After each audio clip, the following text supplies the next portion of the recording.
And a good morning, Matt Hilderbrand in the studio with you. A special 10 a.m. show. We're sitting down with Congressman Brad Wenstrup. And Congressman, first let's get kind of reacquainted for folks who, I know you do a lot out and about, but Sure.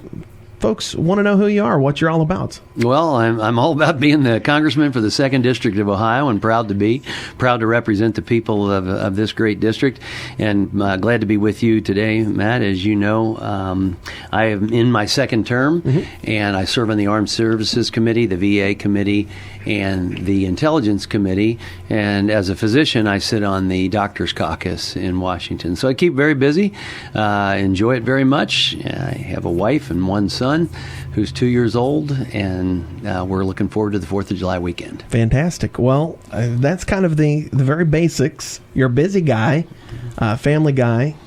You wear a lot of different hats, which is always kind of amazing to me what you bring to the table in your service. You talked about your military background and, of course, your medical practice. How important are those experiences to what you are doing now as a congressman? Well, I think that's why I ran. I never really expected to be in Congress. And when high school and college kids say to me, I want to be in Congress someday, what should I do? I always tell them, do something else. Right. Do something else first. And if it happens to be something in your path as you move along, then consider it. But I think it's important that you do bring experience to Washington, because if you think about it, Washington's making decisions that affect all of our lives. And it certainly helps if you've had to live what so many people have to live. And part of the reason I ran is I looked at people in Washington that had never run a business making business decisions. I started with my own practice and then was with the large orthopedic group and was operations chairman there. Also, I now have 18 years in the military with 1 year in Iraq, and I've been in healthcare for 30 years now. And so I think having those involvements brings something to the table. Being a soldier still in the reserves and sitting on Armed Services Committee, people come to you often and say, hey, what do you think about this? Because you're in this. And I think that we need that in all fields. I'd like to see more farmers, plumbers, and people that are out in the trenches being in Washington to be able to make the decisions. One of the frustrations I have in Congress today, and we'll probably talk about this a little bit, Matt, is that everyone's legislating but the legislators. Right. And, we see in the Constitution, it says that all legislation will come from a Congress made up of a House of Representatives and a Senate. However, we're seeing executive actions from a president who says, I don't have the authority, but I'm going to do it anyway. And we sue them. Governors are suing, and they're winning those cases. We have a Supreme Court that's changing laws. We have a Department of Justice that says we're not going to enforce this one, but we will this law. And then I think the one that affects most people's lives are the agencies that exist today that put out regulations that no one ever voted on, and we all have to live with. And then we try to pass laws to stop them or write letters to stop them. That's not what our founders had in mind. Our founders had in mind that the people will have the say of what the government gets to do, not the other way around. Well, I think kind of on that note, interesting that you talk about just average everyday Joes, and that is what I think our forefathers had in mind when you talk about being a congressman, having that life experience and taking that to the table when you go to Washington. Kind of in the same vein, how do you get all of these different backgrounds and all of these different personalities and different parties on the same page to make a decision in Congress? Well, that's why it takes a while. And I think our founders intended for it to be difficult so that we would be contemplative and think things through. But it does make it challenging at times when you have all these different backgrounds. But, what you do have available to you are the resources to really study things. And between your staff, Congressional Research Service, there's opportunities to study the issues at hand. I think too often we get involved with one or two lines or slogans that are political in nature that don't necessarily address the deep parts of every issue that we face. Getting into some of the issues that I know we wanted to discuss today, at the forefront of everybody's mind, obviously, is the terrible tragedy that happened in Orlando a few weekends ago. And you talk about things taking time. I think so often when we have a tragedy like this happen, that jumps to the front of everybody's mind. But the solutions to these take time to things like this to figure out, whether it is more gun control or increased supervision of who has guns, Where do you stand? Well, in that particular case, I think it's the root of terrorism that we have to address. We have to snuff it out at its base, and we have to do it overseas as well as prevent it from happening here. What we learned from that terrible incident where we lost so many American lives is that we now know that our enemy has the capability of radicalizing people online without ever going face to face, and not only turning them into a radical, but also turning them into a terrorist, and teaching them ways and suggesting things that they do. And so these are coming from U.S. citizens now, and that's an imminent danger. So where does that come from? We got to stop that at its root. And I think that's the key there. You know, you look at what happened in Orlando, and this is a extreme Islamic group that has a hatred for homosexuals. It's in their dialogue. And so you see what happened there. And I think that was an intended target by them. And it's all shameful, no matter who your target is. It's American citizens, and that's what we have to be on the lookout for. And so we've got to get it at its root and quit pretending that it's something else, because that is the root of the problem there. On another note, Matt, we've seen incidents in America today where it's not rooted in terrorism, but there's a mental illness taking place, and families have typically come forward after these and said, oh, they needed help, they didn't get it, or we tried to get them to help, but the law prevented us from getting involved. So there's a lot of factors, and that's when it can help to have 435 members of Congress to bring forth what we feel are the important points. I do want to go back to the comment, because I feel like that's not something that's been talked about a lot.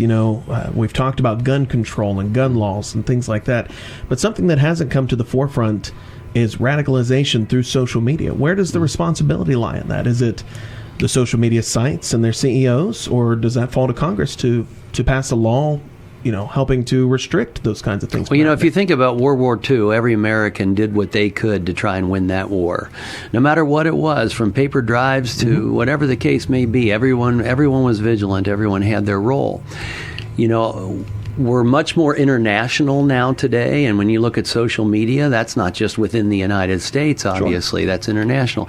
But what we have seen, maybe a little late, but better late than never, we're starting to see some of the social media entities say we're going to start banning certain things from our social media. And I think it's wise to do that, obviously. And, it's one thing for free speech, but when you start jeopardizing innocent people, it makes a difference. For example, the old one we all grew up hearing, you can't yell fire in the movie theater, right? Because you're going to create pandemonium. Or you can't make a threat to the president, or you can't get on the plane and jokingly say that there's a bomb or something like that. You're going to be pulled off. Right. And so I think that we have to take that responsibility and take those types of things very seriously. I mean, free speech is important, but not when you clearly are displaying that you may be risking innocent people. Well, we've talked a little about First Amendment rights. Obviously, the conversation with Second Amendment rights comes up with something like this.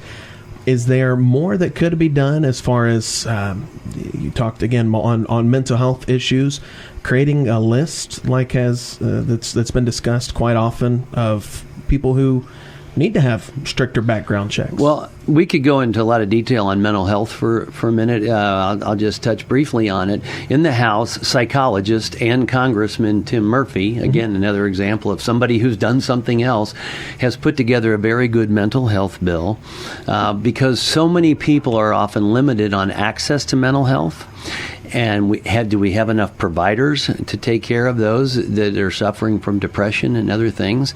And at the same time, we restrict, because of privacy laws, family involvement.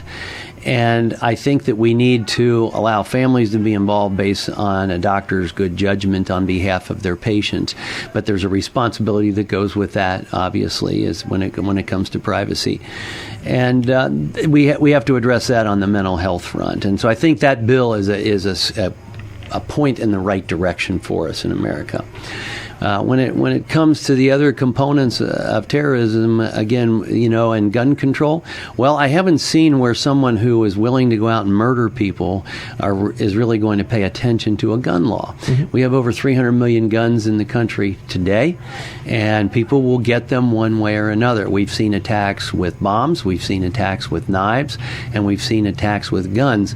So if someone has some information where a gun law has actually been effective, I would like to see it, because San Bernardino, for example, has strict gun laws. We see a lot of murders in Chicago, has very strict gun laws. Brussels and Paris, where those attacks took place, their gun laws, which are extensive, did nothing to stop the terrorism that took place there. So I want to be realistic about it, and then take the responsibility that I have to, one, I've sworn to uphold the Constitution of the United States, and the Second Amendment is in the Constitution. Right. Two, I want to keep Americans' freedom. I want their freedoms to continue to exist. And then the responsibility, which is well spelled out, is that the federal government, one of the roles it does have is to try and defend this country and keep people safe. Very good. Well, I think that's a good note to take a break on. All right. We'll talk about some more issues. Keep it tuned right here on C103.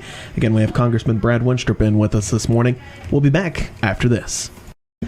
Good morning again. Matt Hilderbrand in the studio with you, and we have special guest Congressman Brad Wenstrup in with us this morning. And we've been talking a lot about the Orlando attacks and things that are being done within Congress to help prevent things like this happening. Something else that has gone on in Congress as of late is trying to refocus and kind of reaffirm what Congress's goals are. Mm-hmm. So let's talk a little about that and what decisions have been made there. Well, as I mentioned before, we know that by the Constitution, the Congress has the authority to create all legislation. Right. We're not always seeing that, but we were determined in the House of Representatives this term, as we started, that we were going to put forth a positive agenda for America and really address so many of the concerns that American people have. Now, we know that probably most of this wouldn't really get enacted or heavily engaged in until the next presidential election has concluded and we get moving in that front. But we took issues that we thought were important to all Americans and decided to dig into them and come up with solutions and proposals in that regard. And it's really 6 categories. And one is poverty. The other is national security. Third is the economy. Fourth is constitutional authority, which we talked about. 5 is health care. And the last is tax reform. People want a simpler tax code. We hear that all the time. But these are the things that we do hear about all the time. These are the things that we're experiencing as members of Congress. These are things that our constituents are engaged in and worried about. And so we took that on, and we took several months to come forward. And you can find our proposals online through the House of Representatives website. And you can certainly contact our office at any time to engage in what some of those measures are. And we can talk about those a little bit. Yeah, absolutely. Well, I think the one that a lot of people like to talk about, as you said, is tax reform, making things simpler. And obviously, taxes are something that not everybody likes. Most people don't. Where does Congress want to go on that?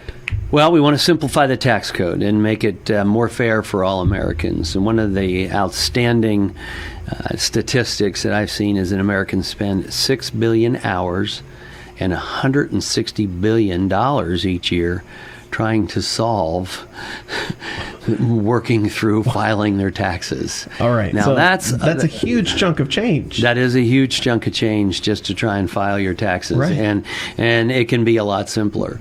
When you get into this, though, you got to realize the way our tax code has been over the years. You've got a break for this group and a break for that group, and so a lot of those go away. But in general, we're proposing that the Americans just have a simpler code on how to pay their taxes, and it's more fair across the board and not special interest here and special interest there. That's really what we're trying to get rid of. Very good. Also talked about health care, which has been extremely controversial over the last several years now, with a whole new format rolled out and things changing, and that's also really confusing for people to figure out, I think. Well, it has been very confusing. I think one of my colleagues made a good point when the Affordable Care Act was rolled out.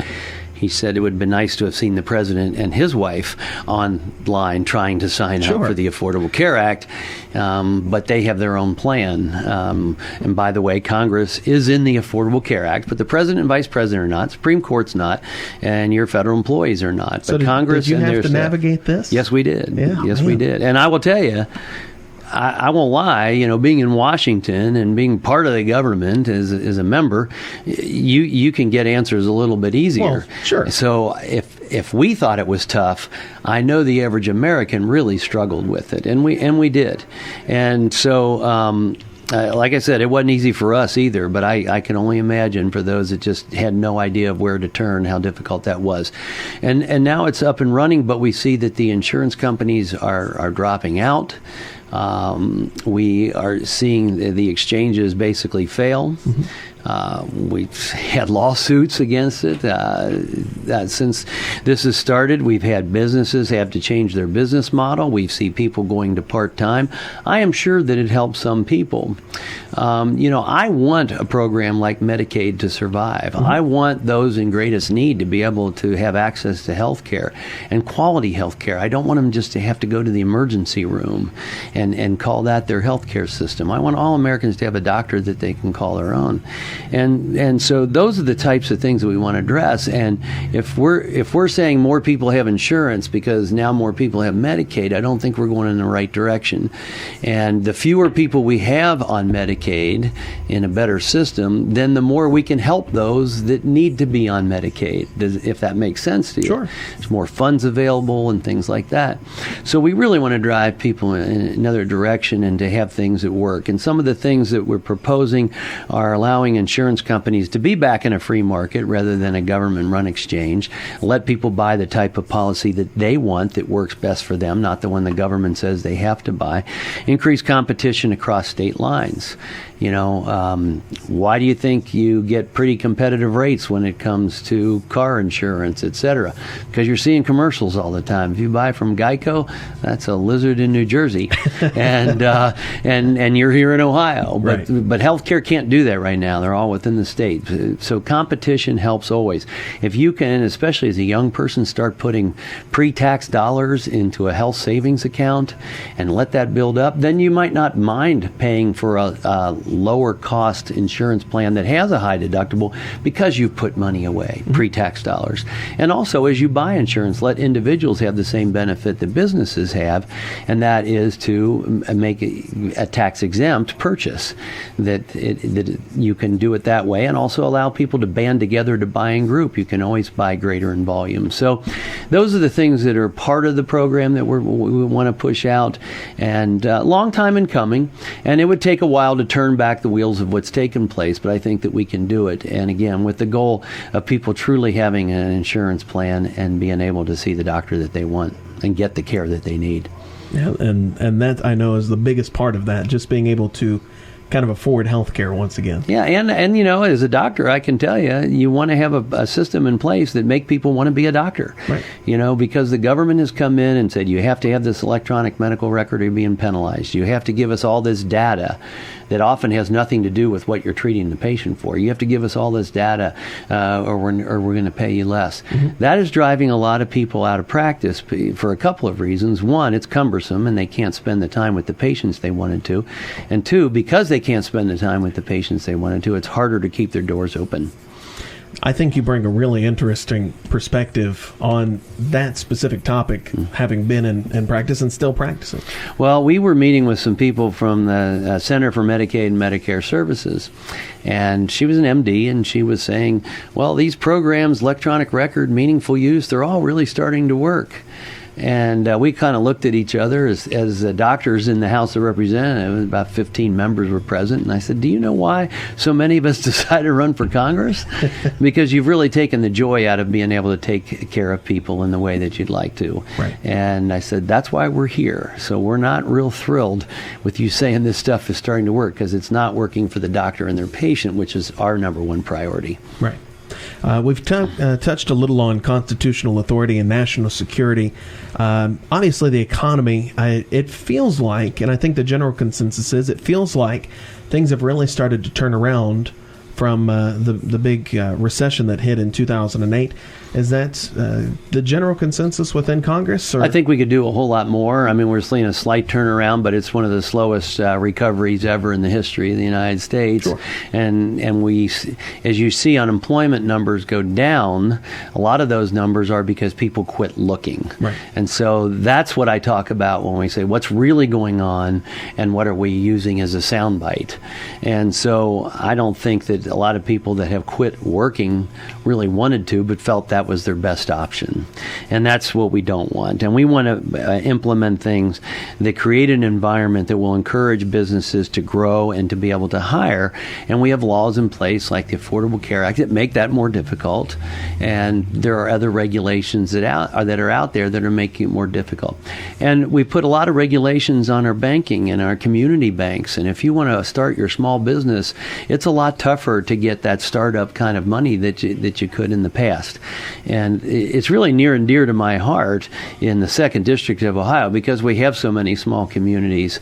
And in those communities, I guarantee you, the leader of that bank in that community, he knows who that person is that's coming in saying right. they want to borrow money, and there's a lot greater trust. And those types of things don't need to be decided by somebody in Washington. It's a handshake in your community with the person you've known for years, and they should have that flexibility to be able to do that. So that I think can help us, especially with small businesses in rural communities. Obviously, what you mentioned there, talking about helping businesses create jobs, how do you get out-of-work Americans prepared to go back to work? Well, that's a challenge too, because there's you can lose your skills. As a doctor, I'm still in the Army Reserve, and I go to Walter Reed, and I keep my hands in surgery. Right. Never know if you're going back to that full time or not, and so it can be challenging, especially when people find themselves in a different system, government-run system, and how do you get them back in? So we've got to be able to create jobs here in America, and right now, for example, we have such great opportunity with the energy production that America has. If you'd have told me 15 years ago we could be energy independent, I'd say there's no way. Right. But look what has happened, and we have.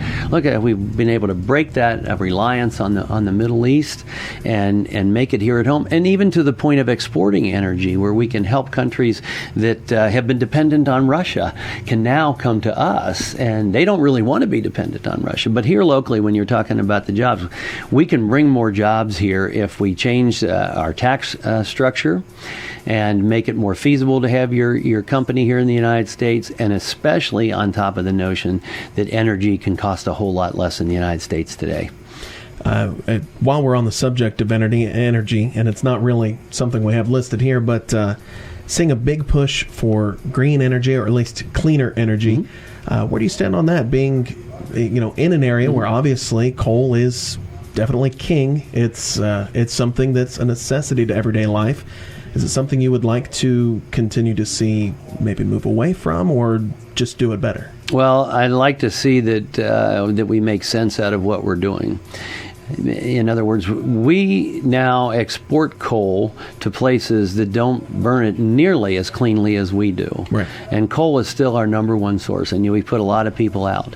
And we are not in a position to where the cleaner sources are necessarily up and ready and economical. And that's the mistake that I think we make. The free market will determine these things over time. Sure. I mean, I just built a pole barn. And I didn't want to pay the monthly fee and to be hooked up to the electric. I put a solar panel on the roof, and it runs into a battery, and that's what keeps the lights on and things like that. That doesn't cost me a penny with that solar panel up there. So there's times when it makes sense, mm-hmm. whether it's wind or solar, but let's get better at it as we go, and then you'll see things change. But right now, we need coal, and we need people to continue in that industry and in those jobs, and I think that we're making a mistake by pushing things. And you saw what was done where the government put a lot of money into wind, and they went bankrupt. Right. I mean, you got to be practical about what we're doing.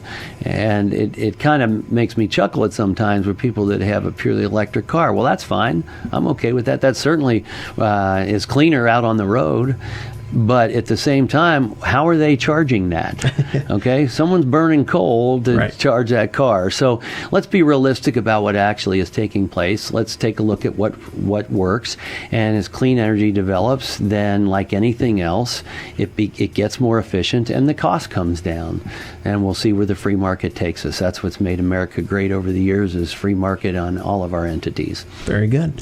One last thing to talk about, and we did touch on it a little bit, is poverty. And what Congress, obviously, poverty's been an issue since the inception of the United States of America and will continue to be. What steps, and again, touched on it a little bit, trying to get people back into the workforce, what more can be done? I think one of the things that we do horribly is trap people into a situation where many people don't want to be.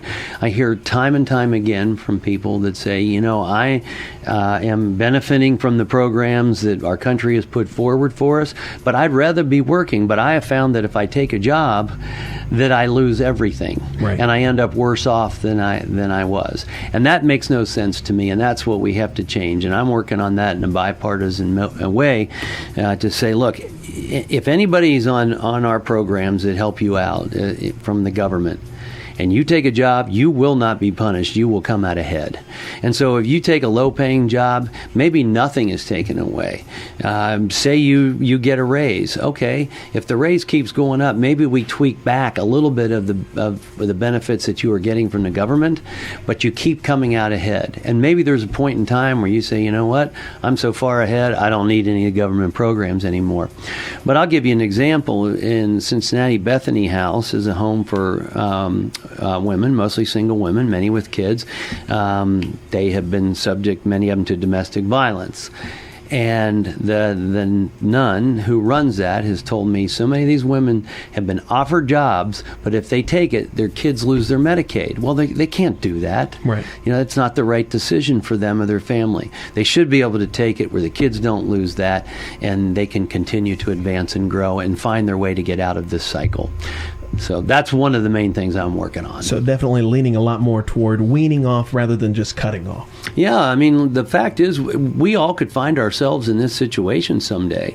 And you want to be able to know that you live in a country that's there to help you when you're down.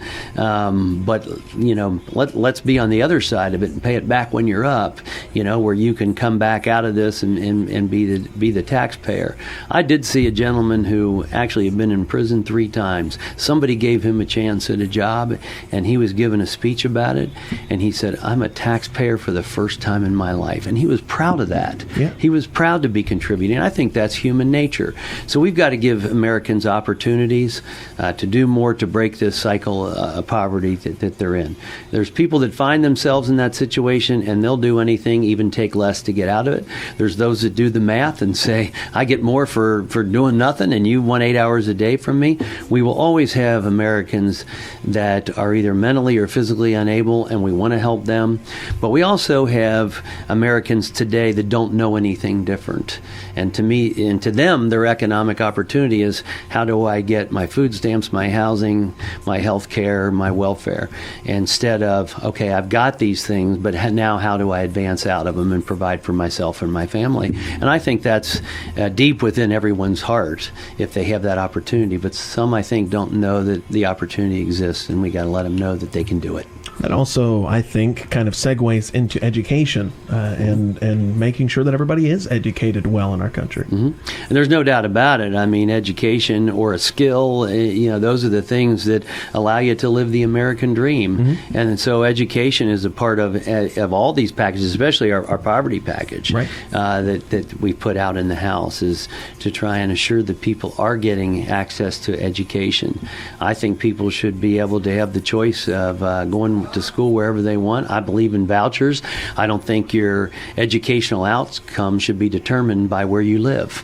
It should be determined by the choices you make and having more opportunities to choose the school that you want or parents want for their kids. Very good.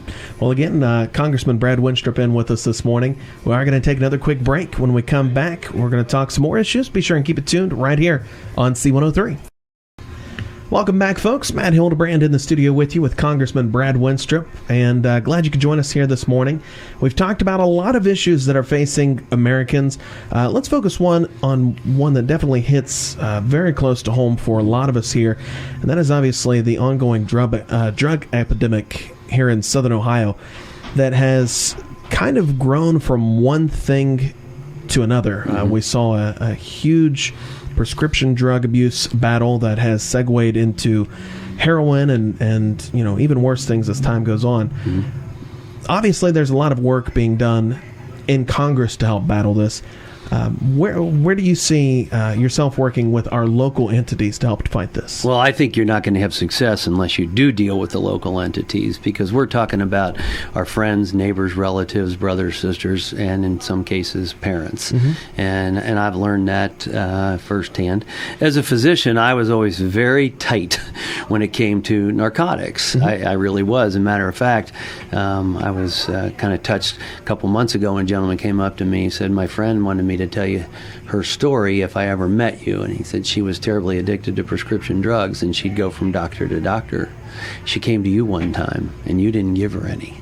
And I thought, yeah, because I called her bluff on what she was after. I couldn't find any real reason to have it.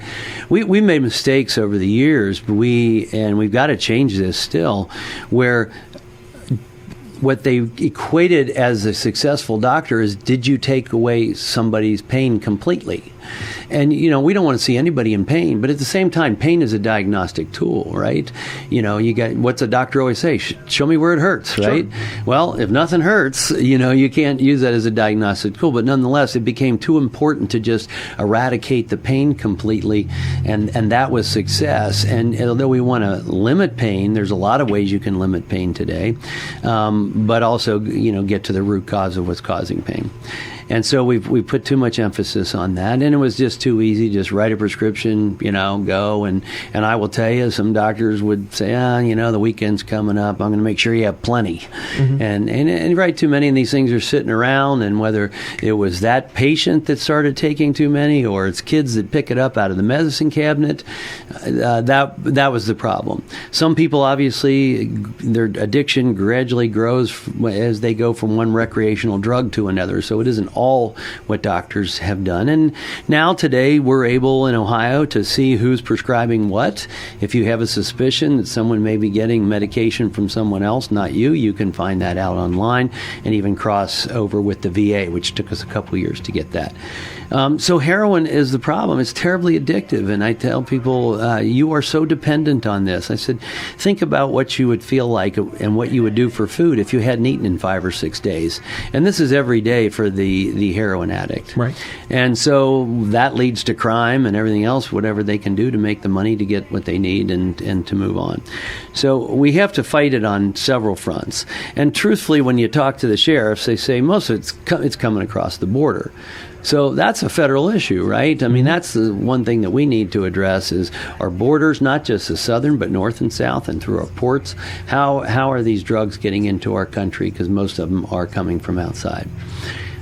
Otherwise, what we have done in the House, we passed a few bills that hopefully will be helpful. We want to put together a task force, and we passed the bill in the House to do this, healthcare professionals, to come up with best practices on pain management.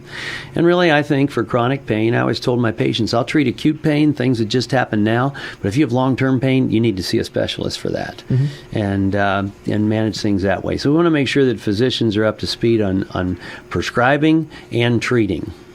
In addition to that, we put a bill also to try and do everything we can to take care of children that are born of addiction. And that's only fair to those innocent children that are born whose mother had an addiction problem. Sure.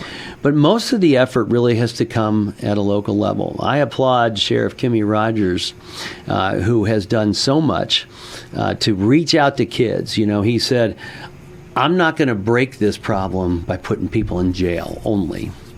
We have more than a criminal problem here. We have a healthcare problem. And what he's trying to do is what we try to do in medicine a lot, and that's prevent a problem. And so he's put out an essay contest. Kids can win up to $500, go to Reds games, and he has them write an essay on the dangers of opiates. Mm-hmm. And I've gone with him and met with these kids, and they can tell you all about it now. And most of them will say, until he came around and did this, I never knew what an opiate was. And yet at the same time, I had a young girl come up to me and whisper in my ear, she said, both of my parents are users. So very real problem, obviously. We all know about it. It affects our employers, their workforce. And so, like I said, we can do what we can in D.C., but this is a local problem. And I have to applaud virtually every community in this district for standing up and individuals trying to make a difference on this. So you stop it at the borders. You try and stop it from actually being pushed. You want to try to prevent it. And then those that are in it, we're saving lives with Narcan. But I have a concern about the ease of getting Narcan to a degree, because it may encourage people to just say, hey, I've got it right here. Right. So I'm just going to go ahead and keep shooting up. If I have a problem, this, and then they never reach a medical professional or a law enforcement person. We want to save lives, but at the same time, we don't want to make it too easy to continue the dependency and addiction. So you see how multifaceted this is. And then the next phase is for those that want to be rehabbed. Do we have adequate access to rehabilitation? And after rehabilitation, if you've got a record, can you get rid of that record and actually get a job?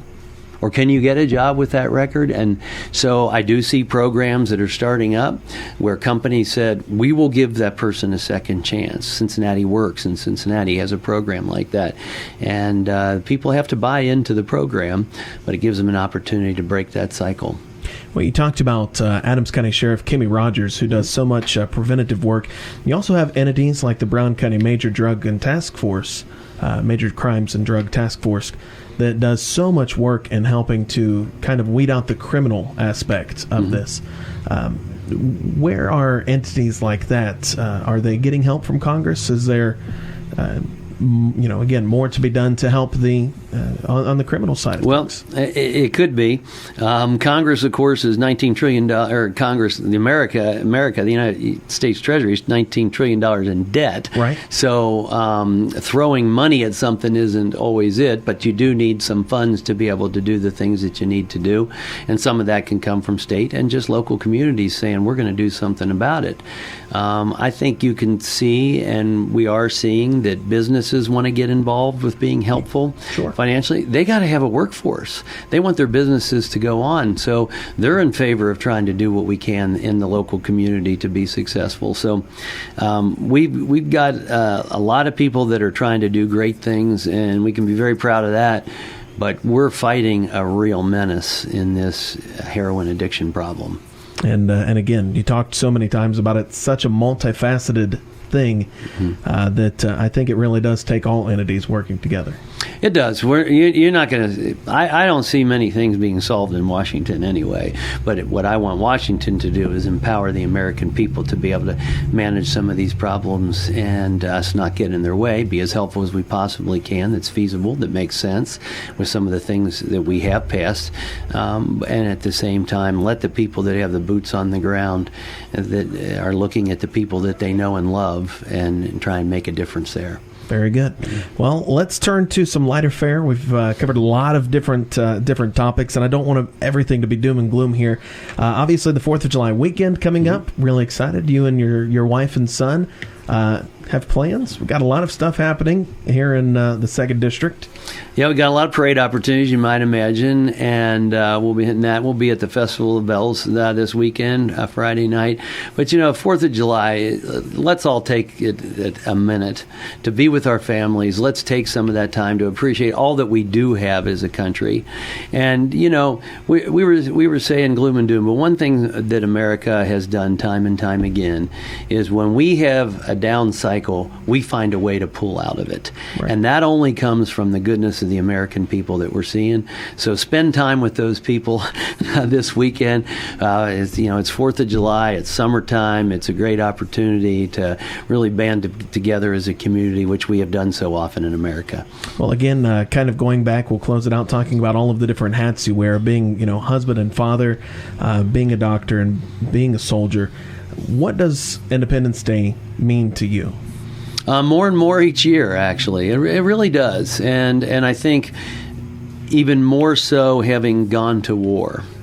And when you leave the United States of America and you go other places, which this job in Congress and be on the Intelligence Committee and Armed Services Committee gives me that opportunity as well, you really have an appreciation for what we have in America. And you have an appreciation for what peace looks like, and you have an appreciation for what freedom looks like. And one of the things that we always talk about it, and we say it, and we hear it, right?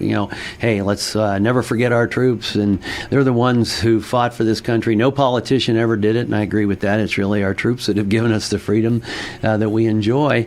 But we owe them the respect, especially those that gave their lives on our behalf. At the end of Saving Private Ryan, if you remember, Captain Miller, as he's dying, says, "Earn this." Mm-hmm. And I think it's up to each and every American to earn what they gave us, and to earn that freedom, and to not abuse it, and make sure that those that have died on our behalf are proud to have died for us, that we were worth it. And I think throughout our history, generations have felt that, and I hope that they always will continue, that the American people were worth fighting and dying for. And so celebrate that independence that we have, and know that this is the best place to be. And our 4th of July is one of the most special moments of independence of any country that ever lived, ever sat on the face of the earth. Fantastic. Congressman Brad Wenstrup, thank you so much for coming in and talking with us today. Enjoy your 4th of July weekend, your Independence Day weekend, and stay safe. I will. And you got an election going on here, if I'm not mistaken. Yes, I do want to talk about that. I almost forgot. We got to know, are you voting cow or are you voting Sasquatch? Well, I might have to keep that within the confines of the voting booth, but right. I do encourage people to engage and really study the issues that are coming forward from both cow and Sasquatch. There you go. I like it. Good answer. That's good. Hey, keep it tuned here on C103. Thanks again, Congressman, for coming and talking with us. We will be back. We've got more country on the way.